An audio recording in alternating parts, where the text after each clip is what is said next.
আমি এখন দাঁড়িয়ে আছি কলকাতার বুকে এমন এক কালী মন্দিরের সামনে, যে কালী মন্দিরের কালী মূর্তি একটু অন্য রকমের। আমরা সাধারণত যে কালী মূর্তি দেখে অভ্যস্ত তা হলো এলোকেশী মা কালীর মূর্তি, কিন্তু এই মন্দিরের মা কালী কিন্তু এলোকেশী নন। তাহলে বন্ধুরা, চলুন মন্দিরের ভেতরে ভেতরে গিয়ে মাকে দর্শন করা যাক।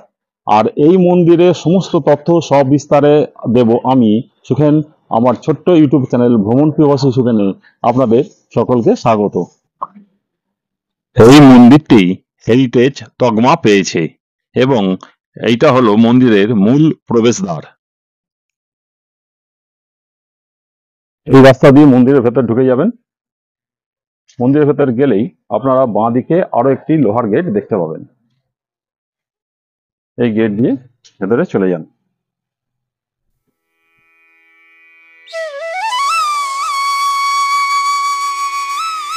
এই মন্দিরটি তৈরি হয়েছিল 1888 সালে, অর্থাৎ আজ থেকে প্রায় 137 বছর আগে। আর এই মন্দিরটি হচ্ছে দক্ষিণমুখী এবং মন্দিরটি নবরত্ন শিল্পশৈলীতে তৈরি। মন্দিরটি দ্বিতল এবং বাঁকানো ছাদ যুক্ত। প্রতিটি ছাদের চার কোণায় একটি করে চূড়া আছে এবং সবার উপরে মূল চূড়াটি রয়েছে। মন্দিরের ভেতরে ঢুকেই আপনারা এরকম সিঁড়ি পাবেন। এই সিঁড়ি দিয়ে উপরে চলে গেলেই আপনারা কিন্তু মায়ের দর্শন পেয়ে যাবেন। এই মন্দিরটির চারপাশ ঢালাই করা রেলিং দিয়ে আটকানো আছে এবং রেলিং গুলো কিন্তু খুব সুন্দর। মা এখানে পাথরের তৈরি, মহাদেব হচ্ছে সাদা রঙের আর মায়ের গায়ের রং হচ্ছে কালো।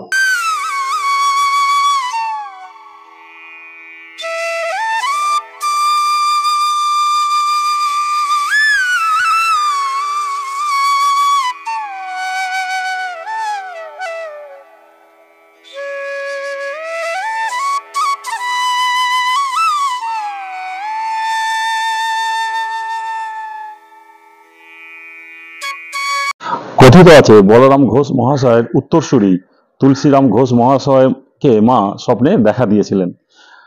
তুলসীরাম ঘোষ মহাশয় স্বপ্নে যে রকম মাকে দেখেছিলেন, তিনি ঠিক সেই রকম মূর্তি তৈরি করে মাকে এখানে প্রতিষ্ঠা করেন। মা এখানে ঘোমটা পরিহিতা, তাই স্থানীয় মানুষজনের কাছে মা ঘোমটা কালী নামে পরিচিত।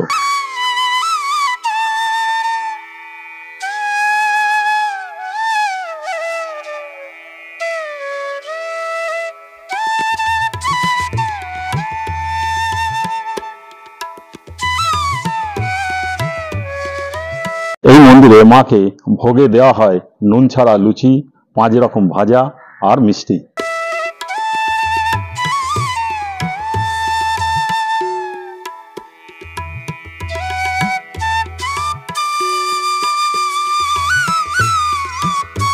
মন্দিরের বারান্দাটি সাদা কালো পাথর দিয়ে তৈরি।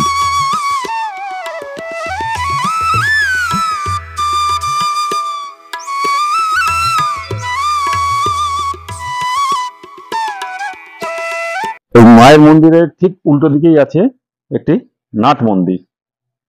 এই নাট মন্দিরটা আপনাদেরকে আমি দেখাচ্ছি, চলুন একটু নাট মন্দিরটা দেখি।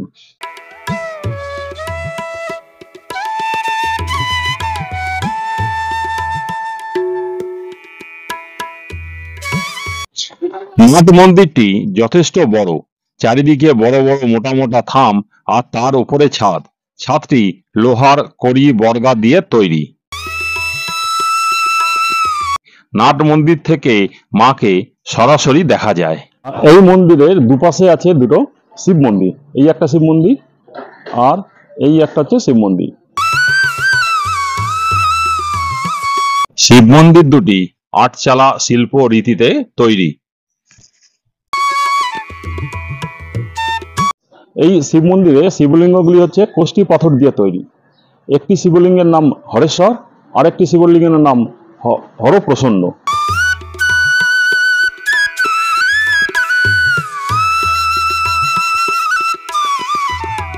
এই মন্দির খোলা থাকে সকাল 7টা থেকে বেলা 10টা পর্যন্ত, আর বিকালবেলা 5টা থেকে রাত্রি 8টা পর্যন্ত এই মন্দির খোলা থাকে।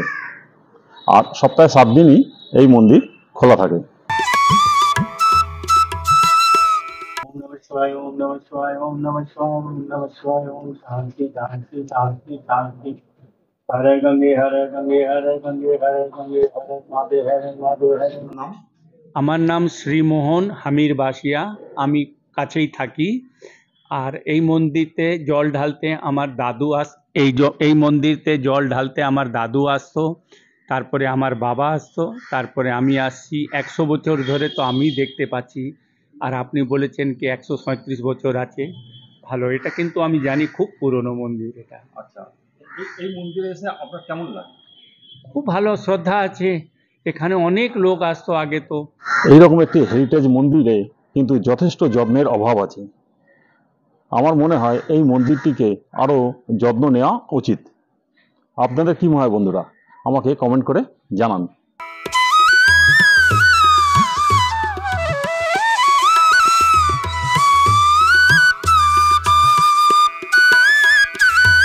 ঠাকুরমশাই, আপনার নাম? আমার নাম রূপক মুখার্জি। আচ্ছা, আপনি এই মন্দিরে কত বছর ধরে পুজো করছেন? এখানে আসি প্রায় অনেক বছর, 2020 আগে থেকে। আচ্ছা তখন আপনার এখানে অজয় ঠাকুর মশাই বলে একজন পুজো করতেন। আচ্ছা তিনি অসুস্থ হয়ে যাওয়ার সময় তিনি আমার গুরুদেব বলতে পারেন মানে এই মন্দিরে কীভাবে পুজো পাঠ হয় না হয় তিনি আমায় দেখিয়েছিলেন, শিখিয়েছিলেন। সকালে কটা খোলা? সকালবেলা মোটামুটি ধরুন 8:30টার মধ্যে মন্দির খুলে যায়। আচ্ছা, এখন বর্তমানে আমি একটা মন্দিরের সঙ্গে যুক্ত, শ্যামবাজার কালীবাড়ির সঙ্গে যুক্ত। এখানে আমার আসতে একটু দেরি হয়, কিন্তু ওই 8:30-9টার মধ্যে মন্দির খুলে যায়। আর মোটামুটি 11:30 অবধি মন্দির খোলা থাকে। আর বিকালে? বিকেলে আপনার এমনি মন্দির দর্শন পাবেন 5টা থেকে, আর রাত্রি আর 8টা পর্যন্ত? 5টা থেকে 9টা অবধি দর্শন পাবেন, কিন্তু 7টা থেকে আমি চলে 7টা থেকে আরতি শুরু হয়। আচ্ছা আচ্ছা, এখানে সকাল থেকে রাত পর্যন্ত মানে ঠাকুরকে কি কি রকম ভাবে সেবা দেওয়া হয়? এখানে মেন হচ্ছে ঠাকুরের ভোগ বলে বিশেষ নয়। এখানে হচ্ছে সেদ্ধ মানে প্লেন চাল আর কি, আতপ চাল আর কলা, এই হচ্ছে মায়ের নিত্যদিনের ভোগ। আর ফল মিষ্টি এই আর কি। এখানে ভোগ বলে কিছু নেই, একমাত্র তিথি পুজো মানে বাসন্তী পঞ্চমীর দিন যে তিথি পুজো হয়, ওই দিনকে এখানে লুচি ভোগ দেওয়া হয়। লুচি, ভাজা, মিষ্টি এই দেওয়া হয়, বোঁদে এসব দেওয়া হয়। আর এই ভোগটা কালী পুজোর দিনও দেওয়া হয়। এই এলাকার মানুষজন কিন্তু নানা বিপদের হাত থেকে পরিত্রাণ পাওয়ার জন্য এই মায়ের কাছে ছুটে আসেন, মাকে জানান। আর এই মা সমস্ত ভক্তের বিভিন্ন বিপদ আপদ থেকে উদ্ধার করেন। মায়ের মন্দিরের এই যে চৌকাঠ দেখছেন, এই চৌকাঠ ছুঁয়ে আপনারা যদি কিছু মানত করে যান, সেই মানত আপনারা ফল পাবেনই পাবেন। এরকমই এখানকার সাধারণ পুরোহিত মশাইয়ের বিশ্বাস। সামনে দীপান্বিতা কালী পুজো আসছে। এই দীপান্বিতা কালী পুজোর দিন এই মন্দিরে ধুমধাম করে পুজো হয়। এছাড়া এই মন্দির প্রতিষ্ঠা হয়েছিল বাসন্তী পঞ্চমীর দিন। সেই মন্দির প্রতিষ্ঠার দিনও খুব ধুমধাম করে এই মন্দিরে পূজা হয়। এখানে সারা বছর মানে কি কি পুজো হয় সারা বছরে? সারা বছর এমনি অমাবস্যার পুজো হয়। আপনার আগে ধরুন ওই বিপত্তারিণী পুজো হয়।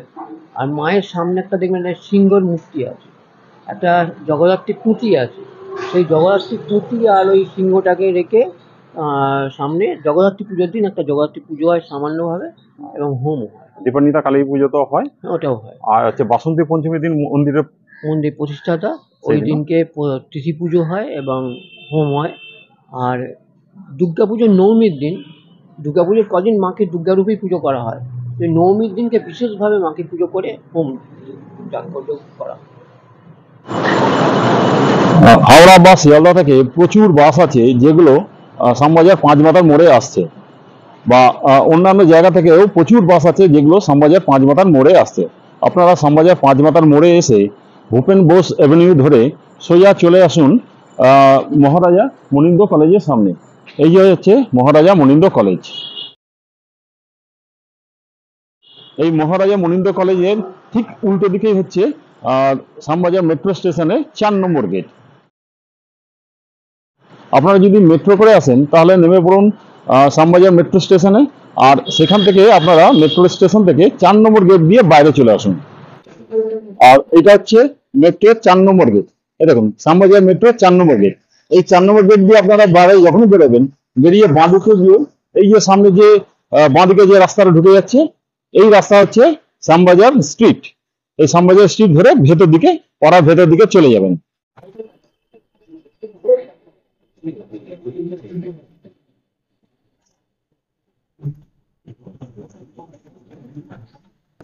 এটা হচ্ছে শ্যামবাজার স্ট্রিট। এই শ্যামবাজার স্ট্রিট ধরে আপনারা চলে এলেন, এসে বাঁ দিকে হচ্ছে এই যে বলরাম ঘোষ স্ট্রিট, আর এই হচ্ছে শ্যামপুকুর থানা। এই শ্যামপুকুর থানার ঠিক পাশ থেকে চলে গেছে বলরাম ঘোষ স্ট্রিট। এই বলরাম ঘোষ স্ট্রিট থেকেই মন্দিরটা প্রায় দেখা যায়। এটা হচ্ছে শ্যামপুকুর থানা, আর শ্যামপুকুর থানা মন্দিরটি ঠিক ঘুমটা কালীবাড়ি মন্দিরটি রয়েছে ঠিক তার পাশে। বন্ধুরা, আমার আজকের ভিডিওটা যদি ভালো লেগে থাকে তাহলে অবশ্যই একটি লাইক দেবেন আর ভিডিওটি শেয়ার করে দেবেন। আর আপনারা যারা আজকে আমার চ্যানেলে নতুন এলেন তাদেরকে অনুরোধ করব আমার চ্যানেলটি সাবস্ক্রাইব করে আমাকে একটু সাপোর্ট করুন। আপনারা অনেকেই আমার সাবস্ক্রাইবার আছেন যারা আমার ভিডিওগুলো তেমন কিন্তু দেখছেন না। প্লিজ বন্ধুরা, কেন আপনারা দেখছেন না, কেন ভালো লাগছে না, সেটা কিন্তু আমাকে জানান, তাহলে আমি নিজেকে শুধরে নেব। তাহলে আর কি, আজকের মতো ভিডিওটা আমি এখানেই শেষ করছি। দেখা হচ্ছে আবার পরবর্তী ভিডিওতে। ততক্ষণ পর্যন্ত টাটা।